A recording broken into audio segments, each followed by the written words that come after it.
Бул жайыт жерлер аз гана күндөрдөн кийин талкаланган карьерге айланат. Жайытыбызды талкалаган атат. Президент айтып атпайбы, жайыттыңарды коргоо алгыла деп. Кагаздарынын берилген, документтештирилген ушул ишкерлерге берилген. Элден, жергиликтүү жерден, эч кимибизден, айыл өкмөтүбүздөн баардыгынан уруксат алынбаптыр. Асканда бир компания эмес, 4-5 компания, каждый компанияда 22-23 гектардан дейт. 3 компания, 4 компания келип ушул жердин баарын казып талкалаган атат. Кандай жол менен уруксат арылды дегенде Гипразем бизге уруксат бул жерден. Сиздин учурунузда берилип турбу уруксат же сизге чейин берилди? Мыгдерге берилди. Гектарына 30 000 доллардан төлөлүп деп айтылды да. Токтотуп койгон экен, бизде хорошо дедик, токтоп турушу. Негизи болжолдуу сиздин өзүңүздүн позициясы кандай негизи?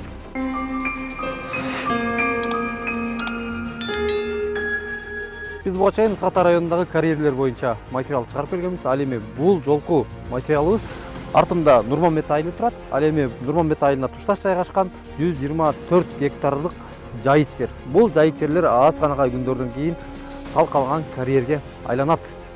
Буга эл каршы. Алдыңкы мүнөттөрдө жайыт жерлери талкаланып карьерге айланган турат. Көрсөтүп берейин. Жапаров Садыр Нурбадович жана биздин генералыбыз Ташиев Камчыбек Кыдыршаевичке кайрылабыз.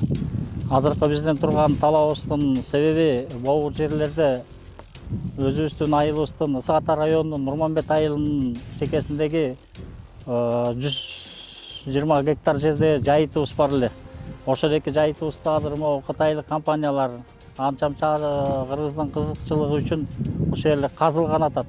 Мына могу жерде сайлар бар эле, ошодоки сайдын баарын казып, дравит этип, талкалап буякты жайытыбызды талкалаган атат. Ошон үчүн Нурманбет айылына атынан кайрылып атабыз сиздерге. Ушул жака бир жардам берсеңиздер.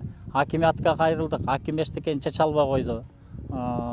Айыл өкмөтүбүз болсо такыр эчтекени чече албайт экен ал. Бияктан мына коюп бердин баарын чийип, даярдап, уже касканга даярданып атышат. Ошодокинде мына айылдын биздин тургундар кайрылып, ушул жерге келип 2-3 жолу собрание болду. Жаздан бери эле ошодокини суранып келатабыз. Ушул жайытыбызды калтырып койгула, элибизге малыбызды ушул каяка алып барып жаябыз. Себеби биринчи талап биз деле мыйзамды бузган жокпуз. Эчтеке биз өзүбүздүн жайытты коргоп калалы деген эле максатта чогулуп, кандай жол менен уруксат арылды дегенде Гипразем бизге уруксат бул жерден атып бул жерде берди деп айтылды да. Анан Бул компанияларды компания айтты, аким да айтты. Гипразем ушул жерди бөлүп бериптир деп. Негизи закон түрүндө байкем айтып кеткенде президент айтып атпайбы, жайыттыңарды коргоо алгыла деп. Мына жакында эле интернеттен квадроцикл баары чыгып атат. Биз бул жерде мына не то что квадроцикл, целый карьерлер түзүлгөн жатат да.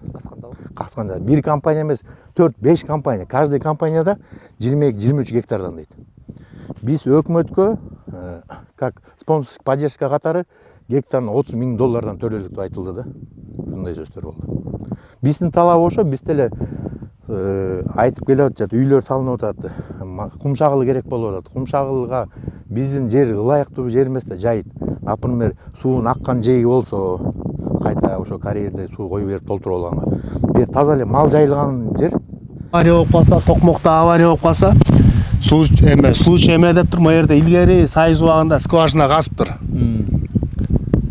Ал жерге мына жерде негизи суунун нугу бар экен, илгери суу каптаганда канал жок болчу да, каптатыптыр да, анан ушул жерден суу кеткенби, мына жерде скважиналар бар экен, запечатанный. Бу жерге негизи эле касканга болбойт экен. Бул шаарда авария болуп калса турабы эке? Мына жерден сууну качать этсе болот экен, токмокко качать этсе болот экен. Мына жерде трубалар бар, айылда балдар билесиңер да, ар кайсы жерде запечатанный болуп турбайбы? Бул негизи эле боло турган жер эмес, бу жер каза турган жер эмес да. Бу жер эми өзү эле көрүнүп турбайбы? Түп-түз жер болчу.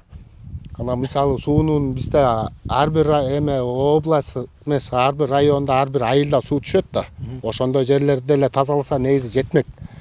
Анан мындай жерде мисалы казып койсок, азыр мисалы бул суу деген качат да, жерди каскандачы, мына азыр Кудай буйрса тартсаңар көрөсүңөр, мына скважинанын баары тең эле мына биз могу жерде турган жаш балдардын баары тең эле көргөнбүз, бу жердин баары эле түз жерлер болчу. Азыр касты, бу жерге киши кирсе чыга албайт. Аябай эле тереңде, бул деле суунун эмесин качырып атат да. Мына бу жерде скважинабыз турат. Канча метр болуп калат? 120 метр. Мына бу жерде мына айыл турат. Айылдан канча метр бу? Алда каралыш керек да. Мына бу жерде айыл турат. Суу качат да. Бу жерде скважиналар бар экен. Алда болбойт да, ушул жагында караш керек да. Менин атым жөнүм Чылбаков Милан Аралбекович. Сиз канчадан бери жайыт комитетинде иштейсиз? Жайыт комитетине болгонума 10-15 күндөй болду.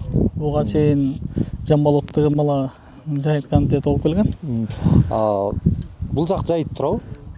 Бул жер Сиздерден уруксат алыныптырбы? Кагаздар карап көрүңөр эмне экен? бул жерден эч бир айылдан, элден, жергиликтүү жерден, эч кимибизден, айыл өкмөтүбүздөн баардыгынан уруксат алынбаптыр. Биз акимден сурасак, буну деген өйдө жактагылар чечип койду деди да. Буну биз чече албайбыз, өйдө жактан келген иш деп атат да. Биз канча талаптарыбызды коюп берип атабыз. Ушул жерлердин баары Тактоо иретинде суроо. Могул жер 124 гектар дейсиңерби?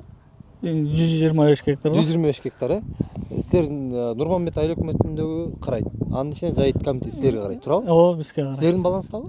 Бул биздин баланста. Анан кантип өйдө жактан чечти деп атат? Силер курста болбосоңор, мага чейинки жайыт комитетке курста болушу мүмкүн, бирок мен болгон эмесмин. Буга чейинки кагаз түрүндө эч бир каралган элек, даже бизден эметелек мында ал элек приёмдачада боло элек да бири-бирибизден тиги жайыт менен документтерчи. Мында ооз эки сурап көрсөңүз эмне дейт? Ооз эки сурасам, ал бул деген биз чечпейбиз, буну өйдө жактагылар чечет деп коюшту да. Сөзүңүз барбы? Анан бул биз ушул айылдын тургундары ушул канча күндөн бери эле жыйын болуп келатат. Анан биз канча деген акимге кайрылдык, айыл өкмөттөргө кайрылдык, СМБсына, ГКМбсына деле кайрылдык. Ушундай болуп атат, маселе болуп атат. Моголар үстөмдүк кылып атат. Алып келип контейнерлерин коюп алып атат. Эч бир бизге документтерин биз эл менен кайрылган жок, элден сураган да жок. Ушул элдин үнүн укпай атышат буларчы. Ушул компаниялар келип эл каршы болуп атат. Ушунун баары анткени ушул айылдын баардыгы ушул жерде мал багат. Ушул биз деген ушул жерде мал багып, ушул жерден малды төлдөтүп, анан тоого чыгабыз да. Ушул жер бизге жайыт да булчу. Бул жер менен канча деген адамдар айылдагы ушул карга, кембагалдардын баардыгы малын табунга кошуп, ошенге малы жайылып, ушун менен жанын сактайбыз бул жерденчи.